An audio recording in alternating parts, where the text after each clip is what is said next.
We're about to embark on another term. I thought, let's make a video ranking each of the half terms of the school year.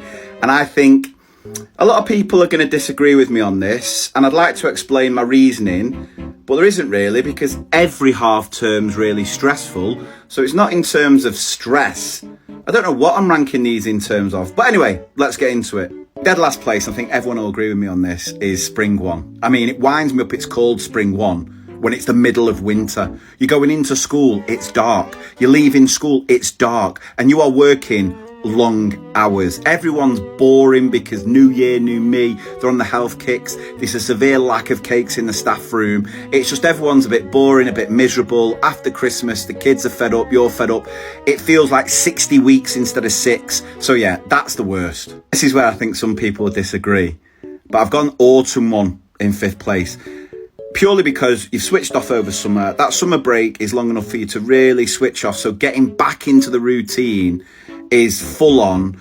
The fact that you're not just teaching, you're setting the routines, the expectations, that's really draining. A colleague of mine described that first half term like giving birth, a traumatic experience that you promise yourself you'll never do again until you're back doing it again. 4th place, I've gone Summer 1. It's the business end of the season. SATs, the stress of that, or the stress of the upcoming phonics happening. You know, you're starting to get some decent weather, but you can't, it's too early in the year for you to really make the most. You can't be going out for the odd rounders session in Summer 1. You've just got to bide your time. So I'll put it in there. In 3rd place, I've gone Spring 2. Because it's just, as my kids would say, it's a mid half term. It's just so mid, you know. There's not much about it, is there? The only positive is you're out of Spring 1 and you know spring's on the horizon. So you can sense it in the air, I suppose. You know, summer's just around the corner. So I'm putting that there. But it's just a bit of a meh half term, I think. The top 2, I could have gone either way with this, but I've decided to put Summer 2 in at 2nd. Now, I want to make it clear, this isn't a case of me saying it's not stressful, because it is.